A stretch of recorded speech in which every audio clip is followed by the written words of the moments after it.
Mu mujyi wa Kigali abaturage bakomeje kugenda bagaragaza ko bishimye kandi bakomeje kugenda banogerwa n'ibikorwa byiza bikomeje kugenda bigaragarira amaso yabo ndetse n'amashusho akomeje kugenda atrendinga hano by'umwihariko ku rubuga rwa YouTube n'izindi nkuta zigiye zitandukanye bikomeje kugenda bisakara ku mbuga nkoranyambaga zitandukanye z'icyamamare kimenyeye mu gasobanuye bita Rocky Kimomo cyangwa se Rocky Kirabiranya hanyuma y'uko hari hamaze iminsi hatrendinga Champions y'amagare nta kindi kiri kugarukwaho hirya no hino ni inkuru ya invitation cyangwa se y'ubukwe bwa Rocky Kirabiranya iri gukomeza igenda ivugwa hirya no hino hatandukanye ku mbuga nkoranyambaga harimo Facebook, Instagram, TikTok ndetse na X yahoze ari Twitter n'ahandi henshi hatandukanye nta kindi kiri kugarukwaho ni inkuru y'ubukwe bw'uyu Rocky Kirabiranya cyangwa se Rocky Kimomo umenyerewe mu gasobanuye ndetse mu madocumentary atandukanye agiye akora hirya no hino ku rubuga rwa YouTube.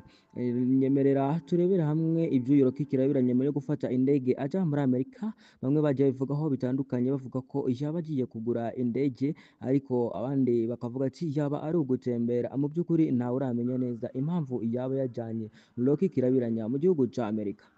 Ariko igihari kiri kugarukwaho kindi ni invitation yamaze kuba yasohoka y'uyu Rocky Kirabiranya. Nyuma yo kuyibona rero nahise nyisomera hejuru ndavuga ati reka nanjye manze nyereka abakunzi banjye ndetse n'abandi benshi batandukanye bagenda bakurikirana amakuru aba agenda avugwa ku munsi agenda agarukwaho kenshi cyane. Rero uyu nguyu Rocky Kirabiranya invitation yasohowe ku mbuga nkoranyambaga zigiye zitandukanye by'umwihariko harimo Twitter niho yahise isohorerwa bwa mbere, yasohotse ari kumwe n'umukobwa witwa Fiona. Rero biravugwa yuko uyu mukobwa Fiona yaba ari uwo mu karere ka Bugesera mu mujyi wa Nyamata, akaba ariho uyu mukobwa yaba avuka. Ariko igitangaje ni uko uyu nguyu Fiona atari umusitari, nta hantu na hamwe azwi ku mbuga nkoranyambaga cyangwa se ngo abe akora umurimo wamugira umusitari by'umwihariko nka Rocky Kirabiranya. Abantu benshi bajyaga bibaza ese Rocky azashaka umugore uzwi cyangwa se ufite ibintu akora bizwi, ariko uyu nguyu Fiona biri kuvugwa yuko akora imirimo ijyanye na fashion mu gucuruza imyambaro ya fashion. Rero akaba ariho yahuriye n'uyu Rocky Kirabiranya, dore ko uyu nguyu Rocky agiye afite ibikorwa bigiye bitandukanye mu karere ka Bugesera, hamaze kumenyekana ko ashobora kuba yaraguzemo ikibanza akaba ariho ashaka kuba yatura aho ngaho mu karere ka Bugesera, akaba umuturanyi w'umujyi wa Kigali. Biri kugenda bivugwa ni iyi invitation yagiye itungura abantu benshi bavuga bati wasanga uyu Rocky Kirabiranya yagiye muri Amerika kuba yatumira zimwe mu nshuti ze abashe kwigererayo kugira ngo abe yabahereza invitation. Bikomeje kugenda bivugwa ko ntawe urakomfirima ko iyi invitation ishobora kuba iri real cyangwa se ngo byemezwe na Rocky Kirabiranya. Ijyari nuko yamaze kuba yasohorwa invitation igisohoka ku mbuga nkoranyambaga zigiye zitandukanye, abantu bakomeje kugenda bayisharingana, abantu bakibaza ati ese koko Rocky yaba ari we ugiye kurongora kuko atari ukubesha. Ikindi impamvu iri kugenda ibyemeza nyakuri ni uko uyu Rocky mu minsi ishize yapostinze ku rubuga rwe rwa Facebook ndetse na Instagram agenda abaza abafana be agira ati ese ndongore cyangwa mbe ndetse. Mu by'ukuri ibyo ni ibintu byacaga amarenga bigaragaza ko uyu Rocky yaba afite save the date cyangwa se yaba agiye guhita ashyira hanze kugira ngo abe yashaka cyangwa se nawe yakubaka urugo nk'abandi. Nyemerera unyereka ko kugeza kuri uyu munota turi kumwe 5 kuri 5 ubicishije mu buryo bwo gufungura ibuto ya subscribe, warangiza ugafungura n'inzogera kugira ngo ikindi gihe cyose dusizeho amakuru nk'aya ngaya notification igihita ikugeraho mu ba mbere. Nimba wabirangije ngo haye ikaze, nkwifurije gukomeza kugubwa neza ndetse n'ibyo ukora byose bikomeze bikugendekere neza 5 kuri 5.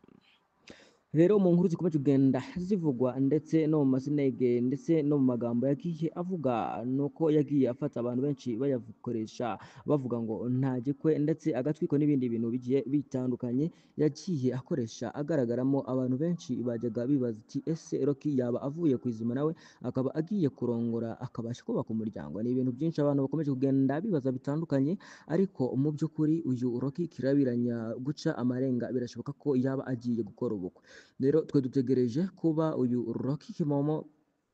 yazana amakuru ari official cyangwa se akavuga ni njyewe, ariko mu by'ukuri ba bantu baba bazi kurebera amakuru ya hafi, bazi kwinjira bahise bata hanze iyi save date igaragaza ubukwe bwa Rocky ndetse na Fiona, umukobwa mwiza cyane. Nawe urabona ko uyu mukobwa mu ifoto aragaragara neza cyane, agaragara nk'umukobwa mwiza cyane wanyoye amata, urebye mu isura ye urabona ko aka couple kaba ari sawa cyane. Rero iyi ni inkuru nabonye ndangije ndavuga ati reka nyereka abakunzi banje muri rusange ndetse n'abafana banje muri rusange hakiri kare, tugende tumenya ngo ku itariki 29 z'ukwezi kwa cumi wasanga hazaba hahiye koko, natwe tugiye kuba twanywa akantu, kuko uyu Rocky Kirabiranya yaba agiye gutungurana cyane agakora ubukwe.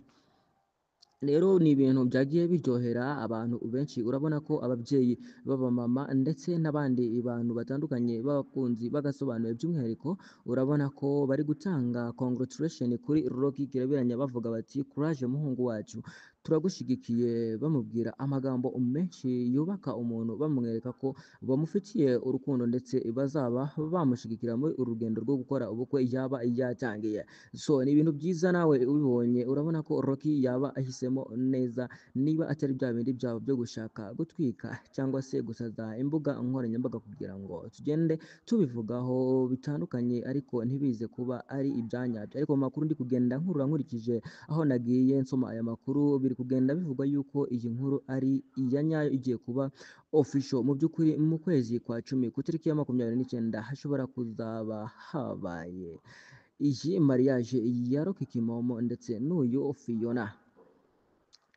Rero mu bantu benshi bagiye bagaruka ku rugendo rwa Rocky rwatunguranye bakamubona yifotoreza ku ndege mu gihugu cya Amerika, bakaba bagenda bavuga ati ese uyu Rocky yaba ari impano agiye gutura uyu umugore wiwe, cyangwa se nyuma y'uko hasigaye iminsi mike cyane kugira ngo ubukwe bube,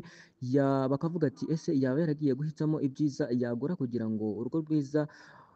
rwe rube rusa neza. Abantu benshi mu by'ukuri ntabwo baramenya impamvu yajyanye uyu Rocky Kirabiranya mu gihugu cya Amerika, kuko amafoto ye ari kugenda asohoka agenda yifotoreza ku ndege kenshi cyane private jet, byerekana ko uyu Rocky afite gahunda nini ariko abantu benshi badasobanukiwe iyo ari yo. Ni nyuma y'uko isiganwa ry'amagare cyangwa se shampiyoni y'isi iri kubera mu Rwanda ariyo iri kugenda igarukwaho ku mbuga nkoranyambaga hagiye hatandukanye n'ibinyamakuru bigiye bitandukanye mu Rwanda, nico kintu kiri kugenda kivugwaho n'ahandi hantu hagiye hatandukanye. Rero nyuma y'ibyo byose indi nkuru iri kugenda igarukaho cyane ya trendinze ni inkuru y'uyu Rocky Kimomo yakomeje kugenda yafashe rutemikirere ajya muri Leta Zunze Ubumwe za Amerika, ntawe uramenya ati ese yaba yagiye gukora iki cyangwa se yaba yagiye mu biki. Bamwe barashidikanya bati ese ni indege yagiye kugura nyuma y'uko babona ari kwifotoreza ku ma private jet agiye atandukanye. Abantu bari kuvuga ati ese ni impano y'umugore we. So ni ibintu bitandukanye, ngenda gusabye kuba uwanyereka ko tugeze kuri uyu munota turi kumwe, ukanda ibuto ya subscribe kugira ngo tujye tubona byinshi mba naguteguriye bitandukanye hano kuri Kigali Zoom.